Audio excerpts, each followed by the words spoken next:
Fall is a time for maturity, change, preservation, abundance, and reconnection. Welcome, neighbors, to Hometown Earth, the podcast that brings a down-to-earth approach to all of your sustainability questions. I'm your host, Lena Sanford, here on the Believe Podcast Network, the #1 podcast network for professionals. Here, we believe that everyone can change the world. Do you believe? I'm a Midwest gal with big dreams to discover what it takes to reduce my impact on this beautiful place we call Hometown Earth. Join me every Tuesday as we navigate what actions we can take, big or small, to make a positive impact in your life and the lives of your neighbors on Hometown Earth. Hello, neighbors. Fun fact, meteorological autumn starts September 1st. I can tell that many people are already in the mood for all things fall as I'm seeing an influx of pumpkin spice lattes, sweater weather, and signs declaring the upcoming pumpkin festivals, corn mazes, and college homecomings. We have learned that the best way to make sustainable choices is to be prepared and mindful. When we are prepared and mindful, we tend to make more thoughtful purchases or no purchases at all. And we usually experience less stress and guilt when we prepare to make these choices as well. Fall is a time for maturity, change, preservation, abundance, and reconnection, making it the perfect time to embrace sustainability. In this episode, we discuss 5 ways to fall into sustainability this season. From buying seasonal, local food to leaving your leaves on the ground. Yes, I'm going to give you a reason not to rake. You'll feel rewarded by saving money, doing good for yourself, and helping the planet. Before we get into this, I just wanted to note that we can understand that corporations and systems need to change to help alleviate the climate crisis while also pursuing eco-friendly or sustainable choices on the individual level. Efforts on the individual and system levels are not mutually exclusive. In fact, we need to be simultaneously working to change both our lifestyle habits and fighting for change on a larger scale. Systemic change is needed. All parts of our lives are interconnected and interdependent, and we must recognize that a shift on one end of the spectrum needs to be supported by change on the other end as well. If we start living a lifestyle that supports sustainability, we are moving the needle for more extensive change to occur and to be supported and embraced when it does. So with that being said, let's get on to number 1. The first way to be sustainable this fall is to eat seasonally from your local growers. It is beneficial that we try to eat seasonally, every season of the year. But fall is synonymous with the harvest, so it is the perfect time to start now if you haven't already. You can usually do this at a farmer's market or co-op, or if you're from the country, maybe you could look to the side of the road where you can find a pop-up stand with a friendly face selling what they've grown in their backyard. A few fall fruits and vegetables to look out for are apples, bell peppers, pumpkins, squash, turnips, Swiss chard, green beans, and mushrooms. It is cheaper to buy foods in season because if you purchase out of season food, it was likely grown further away, which factors into shipping costs, and demand is usually higher, which drives up the price. Moving and producing these foods around come at a high cost to the environment too. And usually, trying to grow foods out of season makes you wonder what chemicals and pesticides were necessary to secure the growth of that food. When you eat seasonally local food, it means that the food was grown closer to you and has more of its nutrients still intact. It definitely will be fresher and tastier, I promise. It also helps you to build a relationship with your community, supporting the local farmers and their families.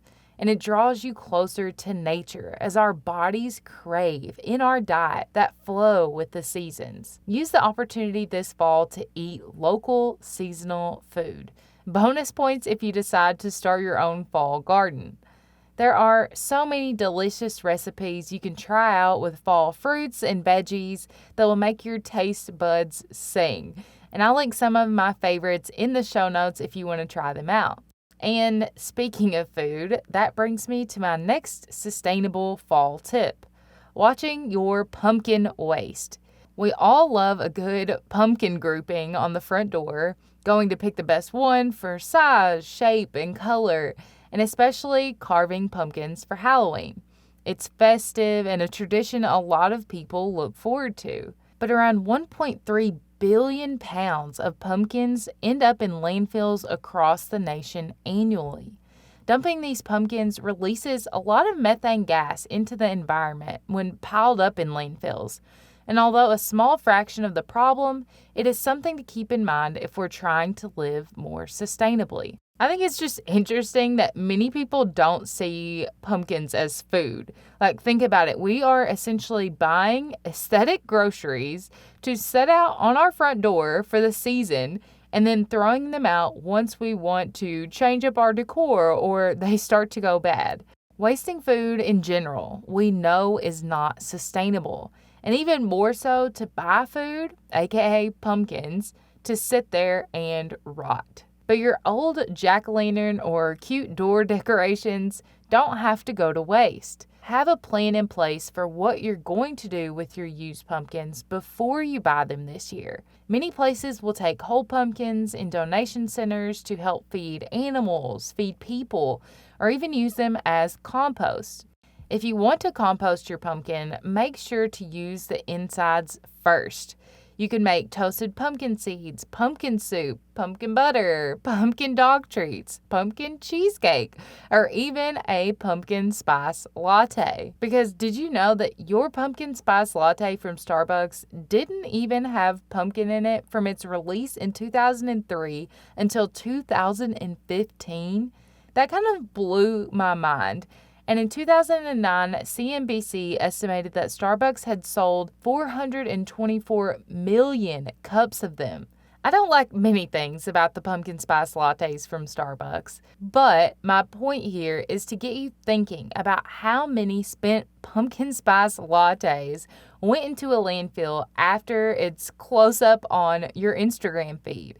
424 million cups and counting. So another way you can be sustainable, super easy this fall, is by carrying a reusable mug for your coffee, hot cocoa, or even spiked apple cider.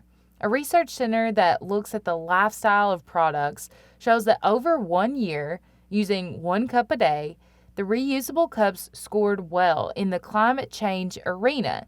That is, they were associated with fewer greenhouse gas emissions than their single-use counterparts. Likewise, they scored better in the human health category for things such as toxic emissions, smog, and ozone depletion. They also tended to use fewer minerals and fossil fuels than disposable cups did. So we start seeing the health benefits after only a handful of uses of a reusable cup. But to see environmental benefits, we need to use the reusable cups for years to come, as in over 1,000 times. This task is easy for heavy coffee drinkers like me, but something to consider if you're just buying a few drinks every year. So if you reuse your mug for years to come and limit the amount of soap and hot water that you use to clean them, you're doing better for yourself and the planet in one easy step. Now, here comes the part where I tell you you don't have to rake. This fall, as leaves begin to accumulate on your lawn, I want you to consider a few other alternatives to raking and burning or throwing your leaves away. Just like food, leaves have vital nutrients in them that can give back to the land. Fallen leaves will compost and will work to fertilize your yard and gardens. Also, keeping your leaves from a landfill means less space used in that landfill, and that there is less physical work and fossil fuels used to pick up and transport your leaves elsewhere. Don't throw them in a trash bag aimed at a landfill or burn them. Instead, try these few options. The first option is to leave your leaves. Simple, right?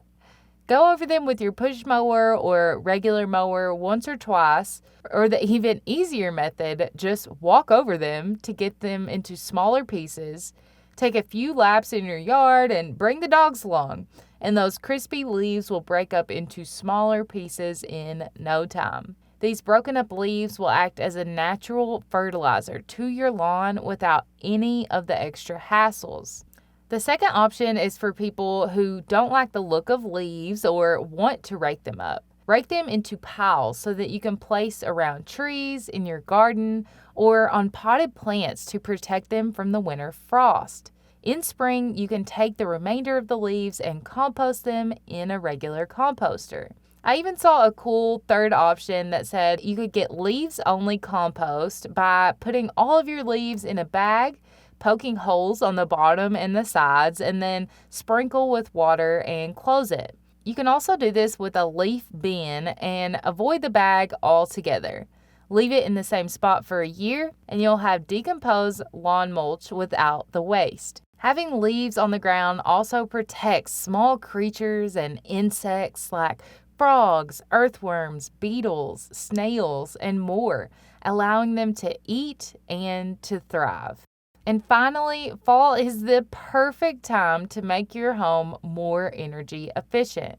We all want to be able to cozy up on the couch with our favorite book or TV show, and a draft or high heating bill is not ideal, to say the least. As temperatures start to get cooler, it's the best time to save energy and prepare your home for winter. We recently talked about our dependence on fossil fuels for energy, so it makes sense to do what we can to reduce that dependence, reducing air and water pollution, making it healthier for people everywhere, and saving ourselves some money in the process. One way you can do this is by watching your thermostat. The Energy Department says that you can save 10% a year on heating and cooling by simply turning your thermostat back 7 to 10 degrees Fahrenheit for 8 hours a day from its normal setting. The lower your interior temperature is, the slower the heat loss will be. So while you're away or while you're sleeping, fall is the perfect time to let your system take a break and save some energy. It also makes sense to open your curtains on south-facing windows during the daytime and let the sun heat your home. When you get home or when it starts to get dark, make sure you close the curtains and trap that heat in. Another way to save energy this fall is to use this time to check for cracks, leaks, or drafts in your home. These minor leaks could be causing you to overwork your heater. You can do these checks yourself by walking through and around your house, looking for gaps or cracks. To start, try checking around the windows, electrical outlets, door frames, cable lines, and around vents and fans. The Energy Department says one test is to shut a door or window on a dollar bill. If you can pull the dollar bill out without dragging it, you're losing energy. You can also shut all windows, fans, and exhausts on a windy day and take a damp hand around your house, feeling when it gets cold as a sign of a potential leak. Replace, caulk, or repair areas that have these leaks, and you'll start to notice the difference in no time. A few other ways to be more energy efficient in your home include maintaining a clean HVAC filter, reducing the temperature of your water heater to 120 degrees and wrapping it in an insulated blanket, and running your ceiling fans clockwise and at low speeds while your heater is running to redistribute the heat throughout your home better. By taking the time to implement a few of these 5 sustainability tips this fall, you'll continue to grow on that mindful mindset, which leads towards even more sustainable practices in the seasons to come. Now, for this week's Something to Grow On, I want to challenge you to get out into nature and reconnect this fall. One of the best ways to be sustainable is to remind ourselves of what we are working to be in harmony with. Nature. With extreme weather conditions and poor air quality in many parts of the country, People have found it hard to get out and connect with nature. Now is the time to get back out there. That connection could look different for many people this autumn. You could put out a bird feeder to help birds stay warm and full as summer berries run out. You could go foraging, as autumn is the perfect time to collect blackberries, mushrooms, or elderberries. Just be sure to take a book with you to help you identify what you're seeing is safe. You could learn how to preserve foods, taking the time to prepare for winter and appreciate the bounty of the earth. You could create homes for wildlife like hedgehogs, bees, or insects if you have the outdoor space to do so. And the easiest is just to take nature walks and observe the changing seasons and how beautiful our natural world is. You'll grow a more profound appreciation for the earth and everything and everyone in it. Until next time, thanks for joining me, neighbor. I hope you enjoyed this episode of Hometown Earth as much as I did. Let us know by rating and subscribing so you never miss an episode. New episodes drop every week on Tuesday. Head to the show notes, linked in the episode description, for more details. And let us know in the comments what you want to hear next. You can find us on iTunes, Spotify, Google Podcasts, or anywhere you listen to podcasts. Believe.com and @Believe Podcasts. And you can find more about the podcast on Instagram @Hometown Earth or connect with me personally @Lena Saintford. We all know change needs to happen, so let's get started right here at Hometown Earth.